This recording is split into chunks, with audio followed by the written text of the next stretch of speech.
वज़ीर आज़म नरेंद्र मोदी आज जापान के लिए होंगे रवाना। दौरे से कबल वज़ीर आज़म ने कहा, भारत और जापान के दरमियान आलमी शराकत दारी की अहम जिहत। पीएम क्वाड सरबराही इजलास में लेंगे हिस्सा। अमरीकी सदर जापान और ऑस्ट्रेलिया के वज़ीर आज़म के साथ करेंगे दो तरफा मीटिंग।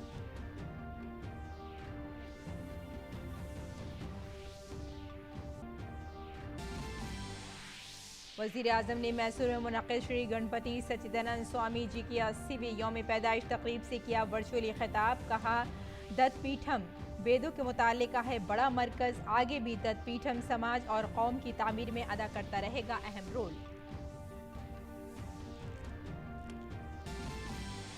वज़ीर आज़म नरेंद्र मोदी ने थॉमस और ऊबर कप के टीमों के अराकीन का किया इस्तकबाल। टीम के अराकीन के साथ अपने तजुर्बात किए मुश्तरक और कहा कि मुल्क को उनकी हुसूलियाबियों पर है फ़ख्र।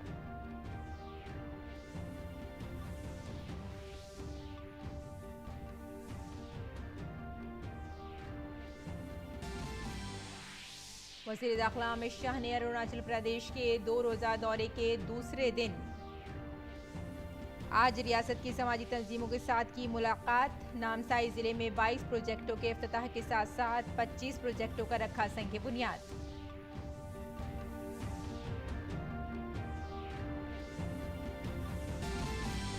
उत्तर प्रदेश के सिद्धार्थ नगर में एक जीप और ट्रक की टक्कर में 8 लोगों की मौत। वज़ीर आज़म ने हादसे पर किया रंजो गम का इजहार।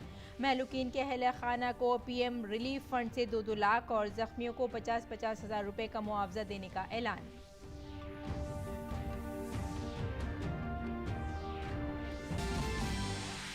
ऑस्ट्रेलिया में लेबर पार्टी के एंथनी अल्बानीज होंगे नए वजीर आजम। एंथनी अल्बानीज की जीत पर पीएम मोदी ने पेश की मुबारकबाद। कहा, स्ट्रेटेजिक शराकत दारी को मजीद मजबूत करने और हिंद बहरुल काहिल इलाके में मुश्तरका तरजीहात के लिए साथ मिलकर काम करने के लिए तैयार। और साबिक आलमी चैंपियन विश्वनाथ आनंद ने जीता Poland super bat rapid and blitz tournament के रैपिड जुमरे का खिताब। आनंद ने 6 जीत और 2 ड्रॉ मुकाबले के साथ एक दौर का खेल बाकी रहते हासिल की खिताबी जीत।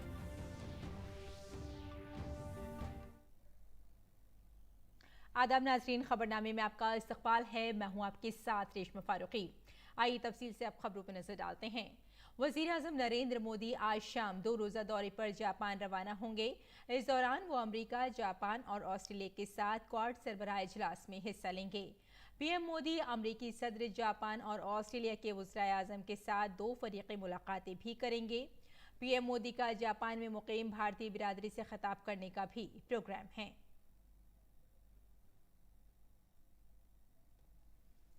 वज़ीर आज़म नरेंद्र मोदी ने दौरे से कबल अपने बयान में कहा कि मार्च 2022 में मुझे 14वें भारत जापान सालाना कॉन्फ्रेंस के लिए वज़ीर आज़म किशीदा की मेज़बानी करने का पुरमसरत मौका हासिल हुआ था। टोक्यो के अपने दौरे के दौरान मैं भारत जापान के दरमियान खुसूसी स्ट्रेटेजिक और आलमी शराकत दारी को मजबूत बनाने के मकसद के साथ अपनी बातचीत को मज़ीद आगे बढ़ाने का मुंतज़िर हूँ।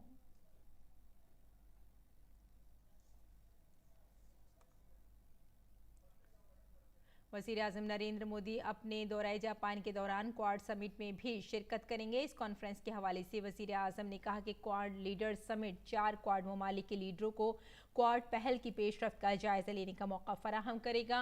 उन्होंने कहा कि इस दौरान हम हिंद बहरुल काहिल खित्ते की तरक्की और बाहमी दिलचस्पी के आलमी मसाइल के बारे में भी तबादला ख्याल करेंगे। वज़ीर आज़म नरेंद्र मोदी अपने दौरे जापान के दौरान अमरीकी सदर जो बाइडन के साथ 2 फरीक़ी मुलाकात भी करेंगे। वज़ीर आज़म ने अपने बयान में कहा कि मुलाकात के दौरान दोनों रहनुमा भारत अमरीका कसीर जहती 2 फरीक़ी ताल्लुकात को मज़ीद मजबूत बनाने पर तबादला ख्याल करेंगे। हम इलाकाई तरक्की और असली आलमी मसाइल पर भी अपनी बातचीत जारी रखेंगे। ऑस्ट्रेलियाई वज़ीर आज़म से अपनी 2 तरफ़ा मुलाकात के हवाले से वज़ीर आज़म ने कहा कि ऑस्ट्रेलिया के 9 मुंतखब वज़ीर आज़म एंथनी अल्बानीज़ पहली बार क्वाड लीडर्स समिट में शिरकत करेंगे। मैं उनके साथ 2 फरीक़ी मुलाकात का मुंतज़िर हूँ। वज़ीर आज़म नरेंद्र मोदी के दौरे जापान को दोनों ममालिक के दरमियान बाहमी ताल्लुकात को मज़ीद मजबूत बनाने की सिमत में भी बहुत अहम करार दिया जा रहा है। वज़ीर आज़म ने इक़्तिसादी ताउन और भारत और जापान के दरमियान खुसूसी स्ट्रेटेजिक और आलमी शराकत दारी को दोनों ममालिक के दरमियान ताल्लुकात का एक अहम पहलू करार दिया। वज़ीर आज़म ने कहा कि मार्च की चोटी कॉन्फ्रेंस के दौरान वज़ीर आज़म किशिदा और मैंने अगले 5 सालों में जापान से भारत को सरकारी और निजी सरमायाकारी और फिनांसिंग में 5 ट्रिलियन येन हासिल करने के अपने इरादे का ऐलान किया था। आइंदा दौरे के दौरान मैं जापानी कारोबारी रहनुमाओं से मुलाकात करूंगा, जिसका मकसद मज़कूरा मकसद को हासिल करने के लिए हमारे ममालिक के दरमियान इक़्तिसादी ताल्लुकात को मज़ीद मजबूत करना है। वज़ीर आज़म नरेंद्र मोदी इस दौरे के दौरान जापान में मुकीम भारतीयों से भी मुलाकात करेंगे। वज़ीर आज़म ने इस मीटिंग के बारे में कहा कि जापान में गैर मुकीम भारतीयों के तकरीबन 40,000 अरकान हैं, जो जापान के साथ हमारे ताल्लुकात का एक अहम सुतून है। मैं उनके साथ बातचीत का भी मुंतज़िर हूँ। और वज़ीर आज़म नरेंद्र मोदी ने आज मैसूर में श्री गणपति सच्चिदानंद स्वामी जी के 80वें यौम पैदाइश पर मुनक़िद एक तक़रीब से ख़िताब किया। इस मौके पर ख़िताब करते हुए वज़ीर आज़म ने कहा कि आज दत्ता पीठम वेदों के मुताले का एक बड़ा मरकज़ बन गया है। उन्होंने कहा कि गीतों, मौसीक़ी और आवाज़ की जो ताकत हमारे आबाओ अजदाद ने हमें दी है, उसे लोगों की सेहत के लिए कैसे इस्तेमाल किया जाए, इसे लेकर स्वामी जी की रहनुमाई में मौसर इजादात हो रही हैं। वज़ीर आज़म ने कहा कि फितरत के लिए साइंस का ये इस्तेमाल, रूहानियत के साथ टेक्नोलॉजी का ये इम्तिजाज, यही तो मुतहरिक भारत की रूह है। दत्त पीठम आज वेदों के अध्ययन का बड़ा केंद्र बन गया है। यही नहीं, गीत, संगीत और स्वरों का जो सामर्थ्य हमारे पूर्वजों ने हमें दिया है, उसे लोगों के स्वास्थ्य के लिए कैसे प्रयोग किया जाए, इसे लेकर स्वामी जी के मार्गदर्शन में प्रभावी इनोवेशन हो रहे हैं। प्रकृति के लिए विज्ञान का ये उपयोग, आध्यात्मिकता के साथ टेक्नोलॉजी का ये समागम, यही तो गतिशील भारत की आत्मा है। वज़ीर आज़म ने कहा कि श्री गणपति सच्चिदानंद स्वामी की ज़िंदगी इस बात की एक मिसाल है कि मुल्क और दुनिया के मुख्तलिफ कोनों में इतने सारे आश्रम, इतने सारे इदारे, इतने प्रोजेक्ट होने के बावजूद जानदारों की खिदमत कैसे की जाती है। श्री गणपति सच्चिदानंद स्वामी जी का जीवन एक प्रत्येक प्रमाण है, एक उदाहरण है। देश और दुनिया के अलग अलग कोनों में अनेकों आश्रम, इतनी बड़ी संस्था, अलग अलग प्रकल्प, लेकिन सबकी दिशा और धारा एक ही है, जीव मात्र की सेवा, जीव मात्र का कल्याण। वज़ीर आज़म नरेंद्र मोदी ने थॉमस कप और उबर कप में मुल्क के लिए शानदार कारकर्दगी का मुजाहिरा करने वाले भारतीय बैडमिंटन खिलाड़ियों के साथ बातचीत की। इस दौरान तमाम खिलाड़ियों ने वज़ीर आज़म से अपने तजुर्बात मुश्तरक किए। पीएम मोदी ने खिलाड़ियों को मुबारकबाद दी और उनके रोशन मुस्तकबिल के लिए नेक ख्वाहिशात का इज़हार किया। गौरतलब है कि हाल ही में भारतीय मर्द टीम ने पहली बार थॉमस कप का खिताब जीता है। भारत ने फाइनल में 14 मरतबा की चैंपियन इंडोनेशिया को शिकस्त देकर खिताब जीता। भारतीय टीम के कप्तान किदाम्बी श्रीकांत ने टीम की जीत में अहम किरदार अदा किया। वज़ीर आज़म के साथ अपनी बातचीत में श्रीकांत ने टीम की हौसला अफजाई के लिए उनका शुक्रिया अदा किया।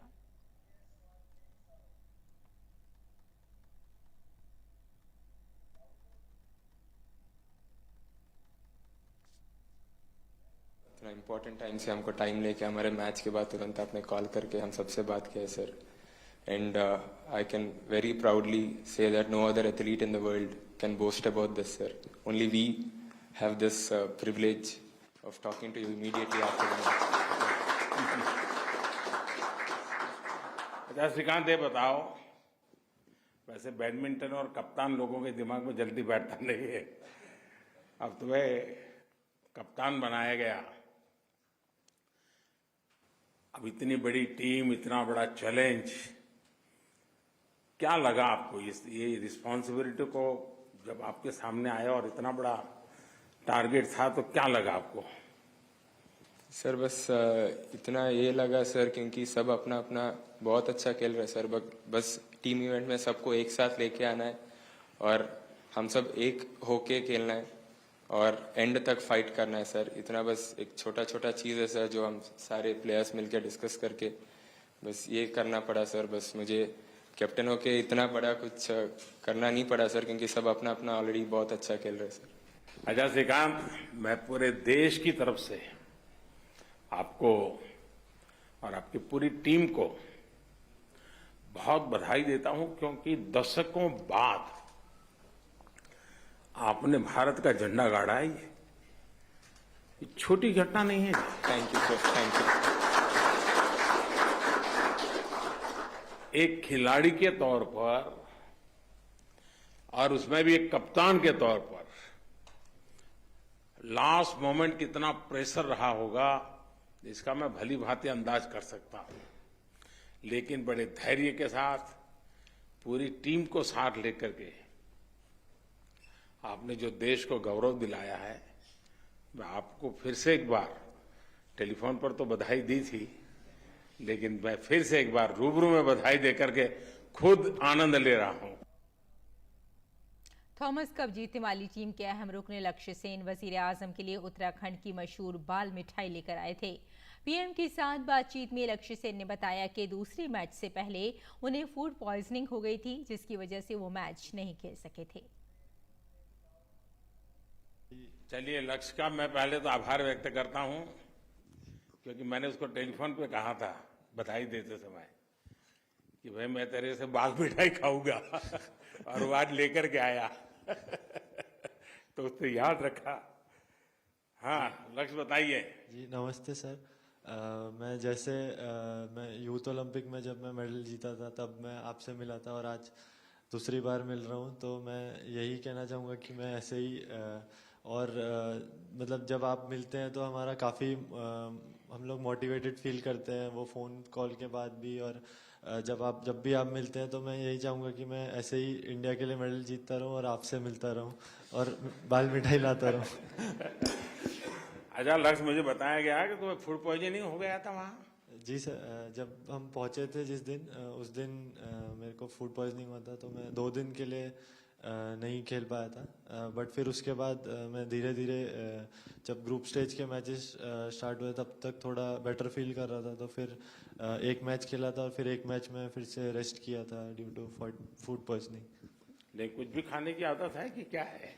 नहीं सर, वो एयरपोर्ट पे कुछ गलत खा लिया था शायद उस दिन, तो उसकी वजह से थोड़ा पेट खराब हो गया था। बट बाकी के जब टूर्नामेंट आगे बढ़ा तो मैं और दिन भर मतलब एक के बाद एक दिन बेटर फील करता जा रहा है। खेल तुम्हें चैन से बैठना नहीं देता था और तुम फूड पॉइजनिंग की स्थिति को भी पार करके आए। उस पल को एक बार फिर से याद करना, तुम्हारी बहुत बड़ी वो ताकत होगी, तुमने किया होगा। 10 लोगों ने कहा होगा चिंता मत करो, सब हुआ होगा, लेकिन तुम्हारे भीतर भी एक ताकत होगी। और मैं समझता हूं कि, और दूसरा ये तुम्हारा जो नटखटपन है ना, छोड़ो मत इसको, वो तुम्हारी जिंदगी की एक ताकत भी है, उसे जियो, मस्ती से जियो। चलिए, बहुत बहुत बधाई। एचएस प्रणॉय ने थॉमस कप के क्वार्टर फाइनल और सेमीफाइनल में मैच जिताने में अहम किरदार अदा किया। पीएम के साथ बातचीत में प्रणॉय ने कहा कि ये ख्वाब था जो अब पूरा हो गया है। प्रणॉय बताइए, मैंने सही कहा ना? तुम्हारा ही ट्वीट था ना? हाँ सर, मेरा ही ट्वीट था sir.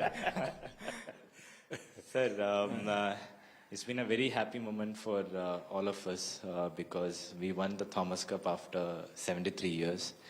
And I think even more proud moment because we could win it for a country on our 75th year of independence. So I think that's a great gift for the country and I'm really happy. अच्छा Prannoy, Malaysia, Denmark, ऐसी टीमें और उसके खिलाफ quarter final और semifinal में निर्णायक मैचों में जीतने का दारोमदार, और मैं समझता हूं कि समय सबकी नजर प्रणॉय पर होगी। क्या रहा होगा? उस प्रेशर में कैसे अपने आप को संभाला और कैसे एग्रेसिवली रिजल्ट दिया? सर काफ़ी ज़्यादा ही प्रेशर था सर उस दिन, स्पेशली क्वार्टर फाइनल्स के दिन, क्योंकि मुझे पता था कि अगर मैं ये मैच हार जाऊंगा तो हमको मेडल नहीं मिलेगा और हम लोग विदाउट मेडल वापस आना पड़ेगा। बट वो जो टीम का जो स्पिरिट था सर एंटायर टूर्नामेंट में, और सभी का जो जोश था कि ये कुछ तो भी करके हमको मेडल लेके जाना ही है, वो स्टार्टिंग दिन से काफ़ी एनर्जी दे रहा था सर एंटायर स्क्वाड को। एंड जब कोर्ट स्पेशली कोर्ट के अंदर जाने के बाद एक 10 मिनट के बाद मुझे लगा कि आज तो कुछ भी करके जीतना ही है। एंड आई थिंक सेमीफाइनल में भी सेम सिचुएशन था सर, बहुत ज़्यादा ही प्रेशर था, क्योंकि मुझे पता था कि अगर हम लोग फाइनल्स पहुंच गए तो हम लोग ये गोल्ड लेके आ सकते हैं। तो मुझे वो जीतना ही था सर, और एंटायर टीम के लिए सर थैंक यू, बिकॉज वो लोग उधर थे सपोर्ट के लिए और बहुत ज़्यादा ही एनर्जी दिया वो लोग, तो कुछ तो करके जीत। देखिए प्रणय, मैं देख रहा हूं आप एक योद्धा है। खेल से भी ज्यादा आपके भीतर के अंदर जो एक विक्ट्री का मिजाज है ना, वो सबसे बड़ी तुम्हारी ताकत है। और शायद जो तुम शरीर की परवाह किए बिना इंजरी हो जाए जो भी हो कर लूंगा, वो उसी का परिणाम है, क्योंकि भीतर एक बहुत बड़ी ऊर्जा भी है और जज्बा भी है। मेरी तरफ से आपको बहुत शुभकामनाएं, बहुत बधाई। Thank you very much. वज़ीर आज़म ने ओवर कप में हिस्सा लेने वाली भारतीय ख़वातीन टीम के अरकान से भी बातचीत की। वज़ीर आज़म ने ख़वातीन टीम की सबसे कम उम्र खिलाड़ी उन्नति हुड्डा के मुस्तकबिल के तय नेक ख्वाहिशात का इजहार किया। कहा उन्नति सबसे छोटी है? Good evening, sir. बताइए उन्नति। Sir, first of all, because I'm part of here, I'm feeling very happy today. और सर मुझे एक चीज़ बहुत मोटिवेट करती है कि आप कभी भी जो मेडलिस्ट है और जो नॉन मेडलिस्ट है उसके बीच में डिस्क्रिमिनेशन नहीं करते हैं। अच्छा, इतनी छोटी आयु में इतने बड़े सीनियर लोगों की टीम में जाना, और तुम्हारी टीम में तो ओलंपिक विजेता भी रहे हैं, तो क्या आपको मन को क्या लग रहा था? ऐसे ही दब जाती थी? नहीं मैं भी बराबर हूं, क्या लग रहा था? सर इस टूर्नामेंट से बहुत कुछ एक्सपीरियंस मिला और बहुत कुछ सीखने को भी मिला, और बॉयज़ की टीम जीती और अच्छा फील भी हुआ, और यूं भी सोचा है कि अगली बार गर्ल्स की टीम को भी जीतना है और मेडल लाना है।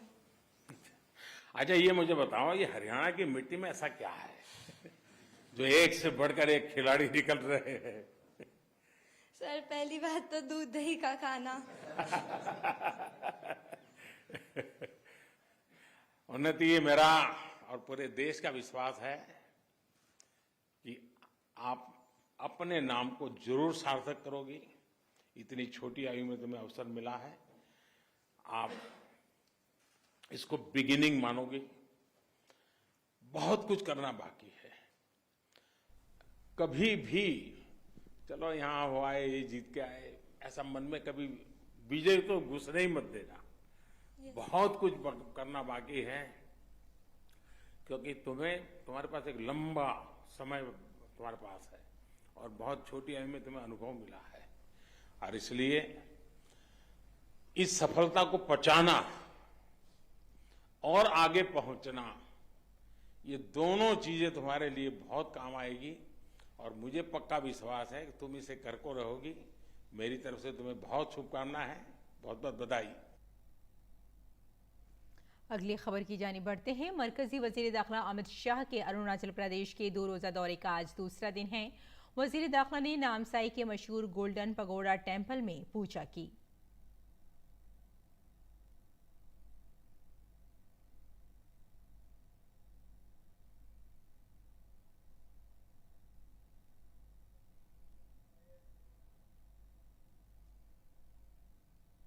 अपने दौरे के दूसरे दिन मरकजी वज़ीर दाखिला अमित शाह ने नामसाई में रियासत की तरक्की से मुताल्लिक़ कई अहम प्रोजेक्टों का संग बुनियाद रखा और इफ्तिताह किया।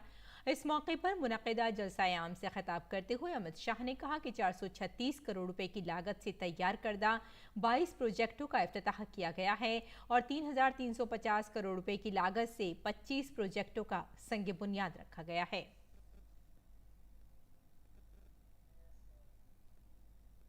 आज कई उद्घाटन हुआ 22 योजनाएं परिपूर्ण होकर मुख्यमंत्री जी के साथ, किरण रिजिजू और हमारे सांसद महोदय के साथ लोकार्पित की गई है। ये 22 परियोजनाएं 436 करोड़ की लागत से हुई और 25 योजनाओं का शुभारंभ होने जा रहा है, उसका भूमि पूजन हुआ है।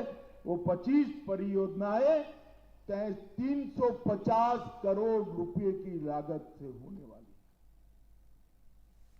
मरकजी वजीर दाखिला ने कहा कि आज अरुणाचल प्रदेश को तरक्की से मुताल्लिक 11,800 करोड़ रुपए से ज्यादा के प्रोजेक्टों का फायदा मिला है। उन्होंने कहा कि इन स्कीमों के तहत कुल 33,000 से ज्यादा खानदानों और 800 रज़ाकार तंजीमों और NGOs को 244 करोड़ रुपए का फायदा मिला है। कुल मिलाकर 33,466 परिवार, 33,466 फैमिली और 800 स्वयं सहायता ग्रुपों को और NGO को योजनाओं का लाभ मिला है। वो अलग 244 करोड़ रुपए का लाभ मिला है। कुल मिलाकर 1180 करोड़ रुपए का आज अरुणाचल के अंदर अलग अलग प्रकार से शुभारंभ हुआ है। इस मौके पर खिताब करते हुए मरकजी वजीर कानून किरण रिजिजू ने कहा कि शुमाल मशरकी भारत पिछली हुकूमतों के दौरान पसमानदा था, जिसे नरेंद्र मोदी हुकूमत ने कौमी धारे में लाने में कामयाबी पाई है। 2014 के बाद हमने जो देखा है, हम 2014 से लगातार मोदी जी के साथ में उनके मंत्रिमंडल के सदस्य के रूप में काम किए हैं। जो बदलाव जो आया है हम लोगों को समझना होगा। आज कैबिनेट मीटिंग हो या कोई भी सरकारी कार्यक्रम हो, मोदी जी सबसे पहला ये कहता है कि ये योजना पहले नॉर्थ ईस्ट में कैसे लागू होगा, ये पहले बताओ। कोई भी कार्यक्रम है नॉर्थ ईस्ट में कैसे पहुंचाना है, ये पहले बताओ, फिर पूरा देश का बात हम करेंगे। हम बिल्कुल फेरी में साइड में चले गए थे, उसको सेंट्रल स्टेज में विकास के मुख्य धारा में पूरा उठा करके मोदी जी ने लाए हैं। वजीर सकाफत जी किशन रेड्डी ने राजा राम मोहन रॉय की 250वीं यौम पैदाइश पर आज कोलकाता में राजा राम मोहन रॉय लाइब्रेरी फाउंडेशन में मुनक़िद एक प्रोग्राम में वर्चुअल तरीके से राजा राम मोहन रॉय के मुजस्समे के नक़ाब कुशाई की। इस मौके पर मगरबी बंगाल के गवर्नर जगदीप धनखड़ भी मौजूद रहे। प्रोग्राम में राजा राम मोहन रॉय की जिंदगी के मुख्तलिफ पहलुओं पर एक मल्टी मीडिया प्रेजेंटेशन भी पेश की गई। जी किशन रेड्डी ने प्रोग्राम से खिताब करते हुए कहा कि राजा राम मोहन रॉय ने तालीम और खवातीन के लिए अहम काम किया है। राजा राम मोहन रॉय जी का नाम लेते ही मन में एक ग्रेट सोशल रिफॉर्मर, एक ग्रेट एजुकेटर, एक ग्रेट फिलॉसफर, एक ग्रेट जर्नलिस्ट और इंडिपेंडेंट विजनरी थिंकर की इमेज ध्यान में आती है। राजा राम मोहन रॉय जी ने शिक्षा और महिलाओं के लिए जो कार्य किया हो वो महत्वपूर्ण कार्य था और उस समय देश में सोशल इविल्स, सामाजिक बुराइयां के खिलाफ सोशल रिफॉर्म के लिए, सामाजिक न्याय के लिए राजा राम मोहन रॉय जी बड़ा संघर्ष किया, एक चेतना का काम किया है। उन्होंने उनके खिलाफ जो आवाज उठाया और कहा कि महिलाओं को सती प्रथा से मुक्ति मिलना चाहिए। और उत्तर प्रदेश के सिद्धार्थनगर जिले में NH-28 पर 11 अफराद को ले जा रही एक जीप के खड़े ट्रक से टकरा जाने से 8 अफराद हलाक हो गए। जख्मियों को अस्पताल में दाखिल कराया गया है। वज़ीर आला ने सड़क हादसे में लोगों की मौत पर गहरे दुख का इजहार किया है। उन्होंने जख्मियों को मुनासिब इलाज फराहम करने की हिदायत दी है। वज़ीर आज़म ने वाक़े पर दुख का इजहार किया है। हादसे में जान गंवाने वालों के लवाहिकीन को वज़ीर आज़म के कौमी रिलीफ फंड से 2-2 लाख रुपए और जख्मियों को 50-50 हज़ार रुपए देने का ऐलान किया गया है। और खेल की खबरों में साबिक आलमी चैंपियन विश्वनाथन आनंद ने super bat rapid and blitz Poland शतरंज टूर्नामेंट के रैपिड जुमरे का खिताब जीत लिया है। आनंद ने एक दौर का खेल बाकी रहते सनीचर को जीत हासिल की। भारत के लीजेंडरी ग्रैंड मास्टर ने 6 फतुहात और 2 ड्रॉ के साथ रैपिड जुमरे का खिताब अपने नाम किया। इब्तिदाई 2 दिनों में 5 जीत और 1 ड्रॉ खेलने वाले आनंद ने 7वें दौर में रोमानिया के डेविड ग्योरेलेस्क्यू को 25 चालों में हार मानने पर मजबूर कर दिया। उन्होंने अगले दौर में अमरीकी लीजेंड फियाबोनो कारुआना के खिलाफ 27 चालें खेलने के बाद ड्रॉ खेला।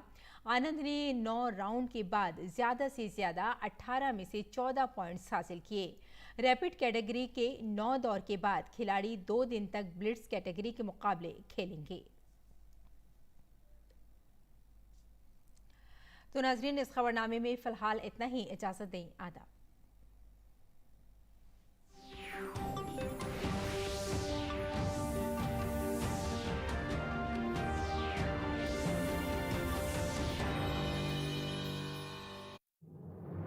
मन की बात है जन जन